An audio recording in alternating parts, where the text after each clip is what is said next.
Good morning. This is Friday, the day after your top post was due for the first discussion, and I'm noticing some consistent things that I want to talk about. This is your first discussion forum instruction, and if you read all the way through it, you'll see that it says read chapter 9 from your landmarks in humanities, which all of you seem to have done, but it also says to watch the Atlantic Age. Now, these are not optional points. You're supposed to be using all of the sources in the instructions in the course of answering your top post, and also later in your peer comments. Having done both of those things, read and watched, you would then come down and do the basic description of the cultural characteristics of African civilizations and an assessment of the role that European contact had on African civilizations from the 15th to the 18th centuries. Now, the Fierro book is wonderful. I very much like this textbook, but I would also point out that the Atlantic Age is actually covering the entire scope of that period, which is a big part of why they say to do that. It also then goes on further to say your initial post should be at least 250 words in length, at least, and should include and cite in APA style citation form information from both the textbook and the video. Now, I realize that for a lot of you, citation is new. Fortunately for you, APA is actually one of the very easiest ones. If you click on this link, it's going to bring you to this page, which is a very good page done by the university itself. It gives you a template to give you some idea of what a paper is supposed to look like in APA form, but also explains it. The introduction, citing within your paper, which I actually love this page very much because it actually tells you and explains what an in-text citation is and how to format it. It gives you this nice little situation right here where you have your parenthetical citation. That's this part right here, what we mean in parentheses, which is what parenthetical means, and it gives you all the parts that you must have. You have to have the author's name, the date of publication, and the location, which are all separated by commas. This is what is referred to as your in-text citation, and you must have it after a quote, always, and the quote must be in quotation marks because that's telling me and anybody else who reads your paper that not only this idea, but these exact words came from someone else. So they have to be in the quotation marks. There's another way you can do it where you do it in a narrative form, where you set it up this way, where you put the author's name and at the beginning of a sentence, or even at the end, you can use the quote and then say as reported by the author, but you still have to have the date right after the author's name, and you still have to have the page number or location, right? All right. The same thing is true if you are using an idea from an author. And in this case, since we've had two sources for this particular discussion, at the end of any sentence where you have been using ideas from Fierro, it would be Fierro 2015 and then the page number. If you're using the documentary, and this is interesting, I want to point this out to you. Here you go, your course guide, which I love the course guide, actually gives you all of your references in their complete form. So if you're using the documentary, you're actually going to say Gates and McGann 2017. And then if you're doing it completely correctly, you give the minute point in the documentary right after that, because that would tell me exactly from where you got that, right? This, however, is the full text citation for what you will have in your work cited, right? Gates, H.L. Jr. writer, McGann, K. director and producer, 2017 Atlantic Age Part 5. It's a series episode, and it is part of a longer series, Africa's Great Civilizations. This is the way you should be citing this in your discussion posts, right? And again, to be fair, when we get to week 2, it's going to be even further down here. Week 2 is going to do the same thing. It's going to give you the references. There's your Fierro, 2021, sorry, not 2015. Then your required sources here, books, other sources you'll be using, and exactly how to cite them, right? the Enlightenment and Human Rights.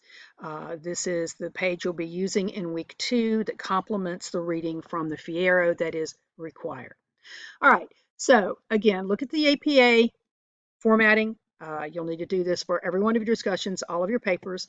I also have mentioned to several of you and sent the week 1 announcement, which is when and how to cite. And I stipulate the when first, because to me, at this stage in your academic career, it is far more important that you start figuring out when you have to cite.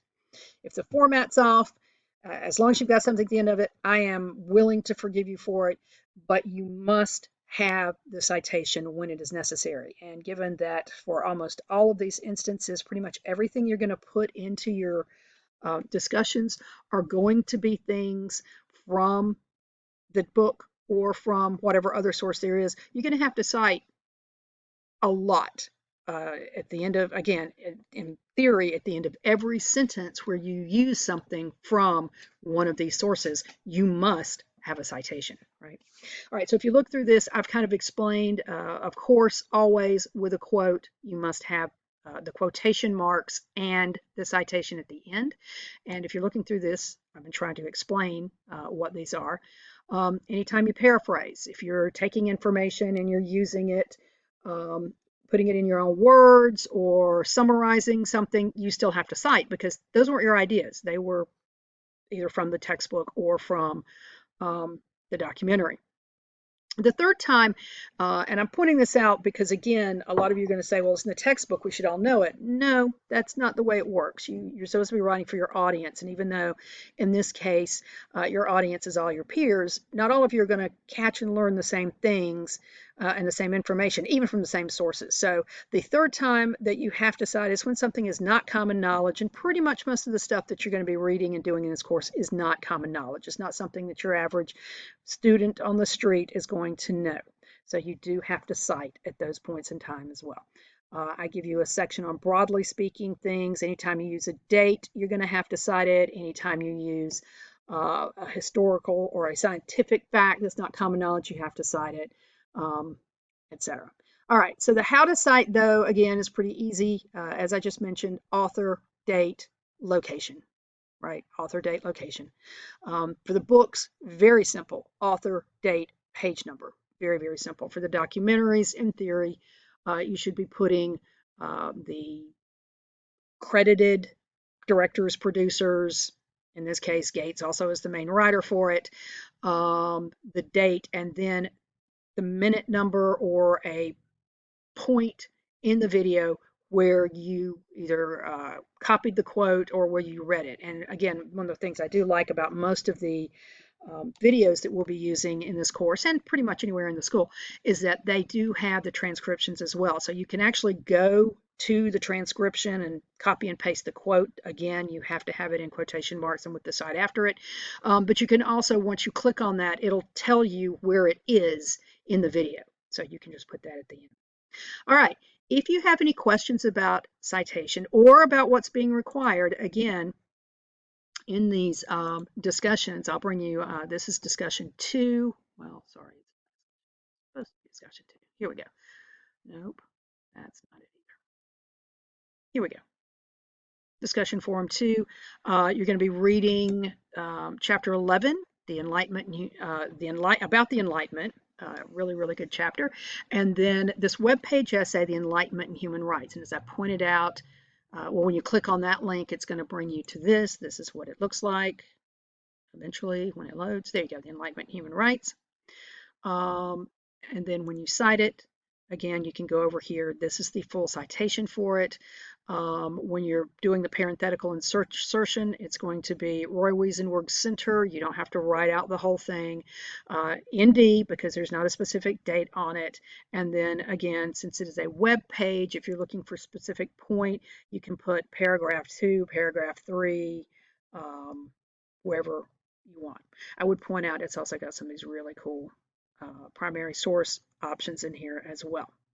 All right, if you have questions about any of this, I will be sending out next week in an announcement discussion of how I grade But for right now, this is going to give you the basic ideas of what I need. And be sure in your peer comments that you'll be making to discussion one and that you'll be making to any of the other discussions, you also have to have that citation.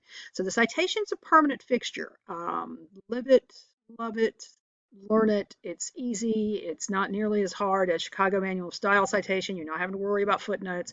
All you got to worry about is being sure that at the end of any sentence where you are using information from any of the sources or anywhere else that you get it, that you have that citation that gives credit to where that idea came from. All right, if you have questions again, please email me, let me know. I look forward to hearing from you. I look forward to the peer comments as well. A lot of you are getting a really good sense of where we are with this very first week and with this very important point in world history where literally um, we get full globalization. Some historians argue that globalization has been attained several times previously in the past, and it has. An awareness of the Western Hemisphere was kind of there in certain minds in Europe and in the rest of Eurasia. But this is where the explosion of trade really brings the global world together. But again, a lot of this trade and the evolution of capitalism, as we'll be talking about next week, really has some extreme consequences for huge chunks of humanity. So, all right. Again, let me know if you have questions. Thanks.